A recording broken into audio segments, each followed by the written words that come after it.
moins tactique que le match aller, je trouve. Mais c'était quand même un match, c'était un sacré match, quoi, avec beaucoup d'intensité. On va dire un bon 0-0, mais bon, c'est vrai que...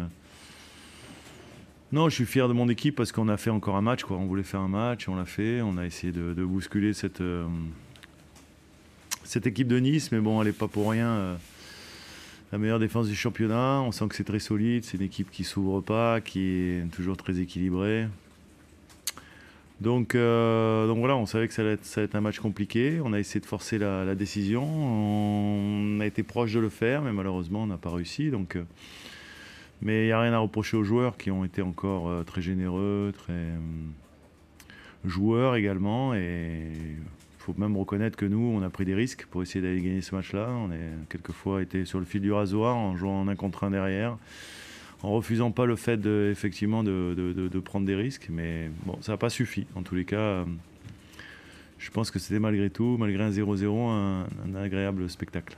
Est-ce que c'est justement pas ça la principale satisfaction d'avoir su quand même, grosso modo sur 90 minutes, trouver le bon équilibre entre la prise de risque nécessaire pour essayer de créer des brèches et en même temps pas se mettre en danger inutilement? Ouais, c'est toujours un petit peu la problématique, parce que c'est vrai que maintenant, depuis qu'on essaye d'être vraiment acteur de nos matchs, ça fait maintenant quelques mois, il y a toujours cette ambivalence entre le fait d'attaquer, d'être en nombre dans la surface, mais en même temps voilà, d'anticiper les pertes, de pouvoir être réactif dès qu'on a perdu le ballon, de pas manquer d'équilibre et garder ce bloc équipe qui nous avait fait un petit peu défaut sur la première mi-temps à Paris notamment. Alors après à Paris ils ont encore plus de fulgurance forcément, et que c'est vrai quand ça part ça va très vite. On a senti à Nice sur le premier quart d'heure où on a un petit peu de mal, parce que les Niçois, on a vu et on se demandait un petit peu comment ils allaient s'organiser, parce que quand on a vu le 11, on a vu qu'ils avaient mis un milieu supplémentaire et enlevé un attaquant. Donc on essayait de comprendre ce qu'ils allaient pouvoir nous proposer, eux qui n'avaient jamais changé de système. Ce changement-là, avec encore plus on va dire, de force au milieu, c'est certainement aussi un aveu quelque part qui nous craignait, quoi, et que quelque part j'allais dire que c'est très valorisant pour le travail que l'on fait, et qu'aujourd'hui on se rend compte que forcément les équipes, quand elles nous rencontrent, elles nous attendent encore plus, elles sont encore mieux organisées, et que ça devient des challenges de plus en plus compliqués à relever. Mais en tous les cas, c'est aussi l'évolution, et grâce à ce qu'on propose qu'on en est là aujourd'hui. Pourtant, ton équipe elle a souffert en début de match avec ce changement de système, mais elle s'est quand même adaptée assez vite. Comment ça s'est passé, ces petits règles? Ça s'est passé en passant 2-3 messages aux joueurs, notamment à un moment donné quand il y a eu J'ai commandé un feu d'artifice, vous avez vu, on a pu arrêter le match, donc du coup ça m'a permis de regrouper un peu les 2-3 cadres. Même si je leur demande souvent d'être acteurs et de lire le match, c'est important que les joueurs ils soient capables à un moment donné de lire le match. Est-ce que c'était le système qu'on avait prévu au départ? Non. Comment ils étaient organisés, à quoi il fallait faire attention. Donc voilà, on a rectifié un petit peu les choses, et c'est vrai que sur la dernière demi-heure, on va dire les dernières 25 minutes de la première mi-temps, on a vraiment repris le match en main. On a eu des situations, la plus grosse je pense c'est celle de Martine sur la frappe d'Hugo, avec ce ballon qui revient, il n'est pas hors jeu en plus. Donc c'est certainement la plus grosse occasion de ce match. Et puis après, derrière, il nous a jamais manqué trop de choses, mais encore un petit peu, voilà, peut-être la justesse, un peu plus de cadré. On a eu beaucoup de frappes, on a frappé beaucoup, mais on a été souvent contrés. Voilà, c'est une équipe qui est très dense, qui est très athlétique, qui est très organisée. Et à l'arrivée, on aurait peut-être pu, dans un match de boxe, l'emporter au point, mais dans un match de foot, c'est 0-0. Ah bon? Quelque chose quand on peut parler d'un bon match de boxe. Alors vous avez pu gagner au point, vous voyagez en haute altitude entre Paris et Nice. Ça prouve aussi, quand on voit vos performances, que vous êtes à votre place. Ce qui est le plus satisfaisant, en fait, c'est au-delà des deux résultats où on ne perd pas, on va dire, contre de grosses équipes du championnat, deux équipes qui sont, il faut quand même le reconnaître à un moment donné, pas du tout dans notre monde, hein, pas du tout dans le même niveau, on va dire, même de la Ligue 1. Donc voilà, au-delà des résultats, c'est surtout les contenus qu'on a réussi à faire face à ces deux équipes, quoi. Et à Paris, d'avoir montré la personnalité, le caractère qu'on a eu en deuxième période. Alors après, bien sûr, les observateurs disent tous que Paris été pas bons en deuxième période, mais s'ils n'ont pas été bons, c'est toujours un rapport de force un match. Et s'ils n'ont pas été bons, c'est que forcément on leur a proposé des choses qui les ont fait déjouer. Et puis ce soir, voilà, il y avait cette volonté d'essayer de chercher le résultat, la victoire.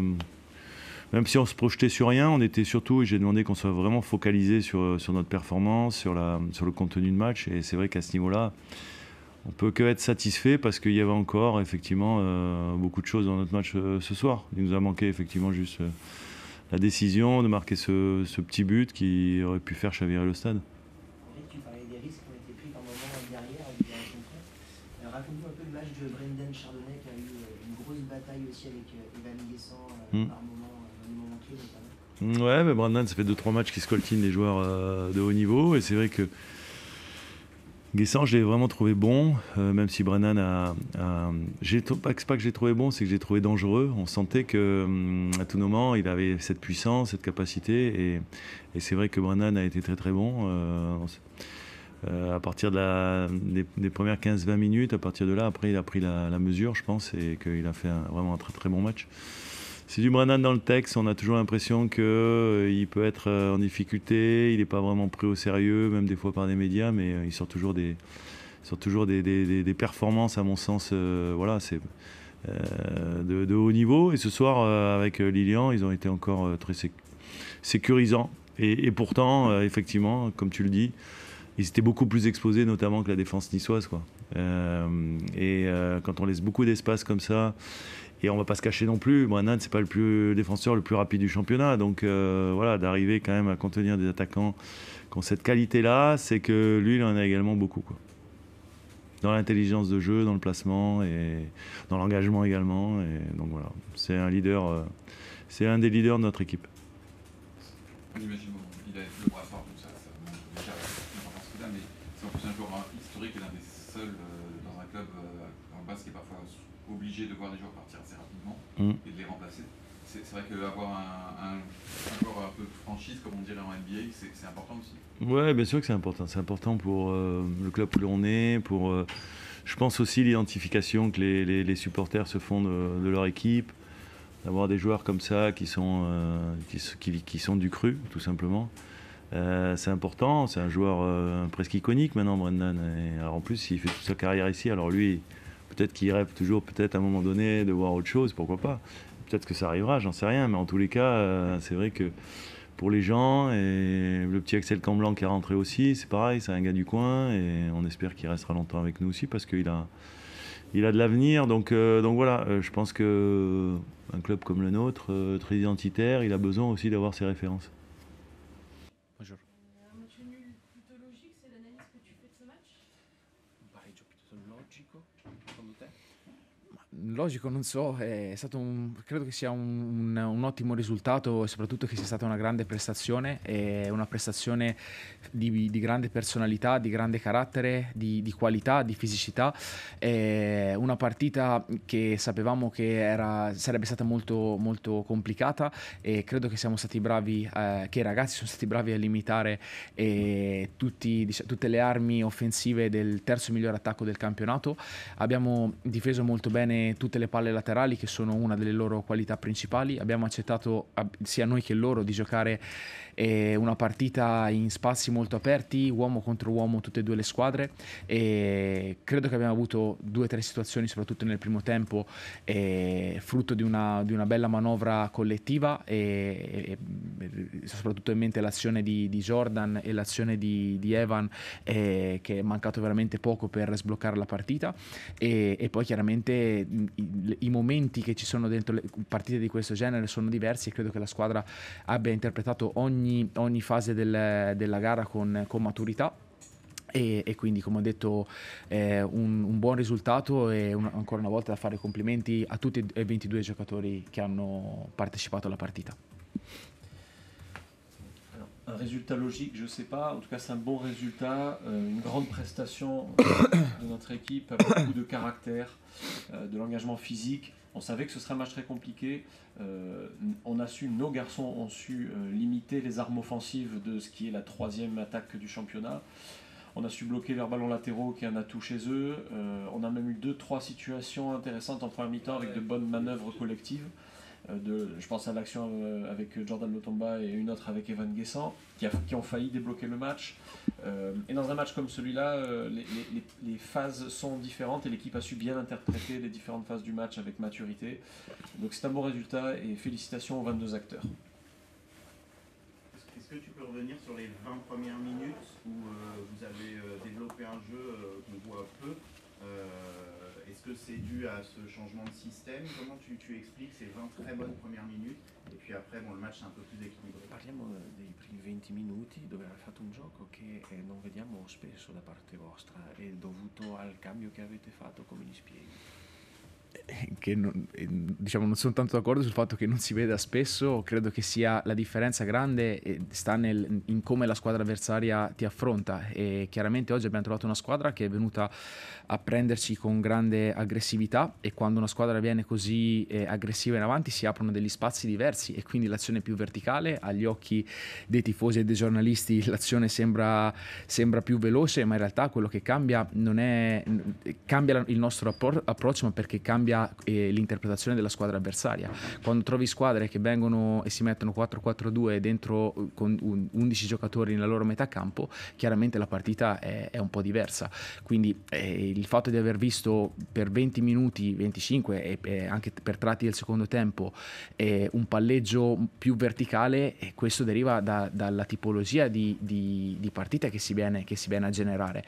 E io ripeto, sono felice della partita che abbiamo fatto. Credo che i ragazzi siano stati bravi ad assorbire in pochi giorni questa nuova struttura di gioco che ci ha aiutato a trovare, come dire, differenti linee di passaggio, ma più che questo, e quello che ha fatto la differenza è il fatto che Brest abbia accettato di giocare una partita così a viso aperto, e questo ci ha dato l'opportunità di avere alcuni momenti di progressione veloce con combinazioni strette e molto verticali. Je suis pas d'accord sur le fait qu'on nous voit pas souvent jouer comme ça. En réalité, on joue comme ça, mais la différence, c'est l'adversaire qui l'a fait. Aujourd'hui, on a une équipe en face de nous qui est allée nous chercher avec agressivité, et ça permet d'ouvrir des espaces et de jouer de façon plus verticale. Donc peut-être que de l'extérieur, pour les supporters ou pour les journalistes, on a eu l'impression qu'on jouait plus rapide, mais ce qui change en réalité, c'est pas notre approche, mais c'est le jeu que pratique l'adversaire en face. Quand on a des équipes en face qui jouent en 4-4-2 avec 11 joueurs derrière dans leur moitié de terrain en phase défensive, c'est sûr que c'est pas pareil. Donc les 20-25 premières minutes, ça nous a permis de jouer beaucoup plus vertical, mais c'est dû au type de match qu'on avait à jouer. Donc moi je suis heureux de notre match. Les garçons ont su assimiler en très peu de jours cette nouvelle organisation. On a su trouver de nouvelles lignes de passe. Et la différence, c'est Brest qui a proposé un jeu ouvert, et ça nous a permis d'avoir des combinaisons plus verticales. Vous aviez été assez élogieux sur Brest avant la rencontre. Je lis que cette rencontre vous a conforté dans le fait que Brest n'est pas là par hasard à la 3e place, même si c'est un petit budget, une petite. Avevi fatto tanti elogi, no, sul Brest pre-gara, e questa partita ti ha confermato che il Brest, se oggi è terzo... Sì, con merito. No, se c'è qualcosa che avevo detto giusto nella conferenza pre-gara, di sicuro è questo, e i complimenti fatti prima della partita vanno fatti, risottolineati e raddoppiati nel post partita, e ripeto, per tutto, perché è una squadra che ha grande mobilità, che ha grandissimo coraggio, è una squadra che ha un'idea, un'organizzazione, e che ha giocatori che sono in un momento di forma eccezionale e che riescono a metterti in difficoltà in qualsiasi situazione. Ed è per questo che do grande valore alla partita che abbiamo fatto, al risultato che abbiamo ottenuto, e ripeto, credo che sia, quando è finita la partita con il mister ci siamo abbracciati, e tutti e due ci siamo venuti incontro dicendo grande partita e risultato corretto, e quindi credo che questa sia, come dire, l'analisi migliore, l'analisi più oggettiva che ci possa essere.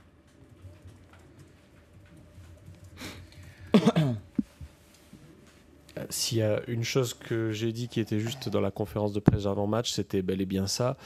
Vraiment, les compliments que j'avais formulés sur Brest avant le match, je les confirme et je les redouble après ce match. Brest est une équipe avec énormément de mobilité, de courage, qui a une philosophie de jeu, une organisation, des joueurs qui sont dans un moment de forme exceptionnel et qui peuvent mettre en difficulté à tout moment. Donc pour nous, c'est un bon résultat. Après le match avec le coach Éric Roy, on s'est salué, on s'est dit l'un l'autre que c'était un grand match et que le résultat était juste, et je pense que c'est l'analyse la plus objective.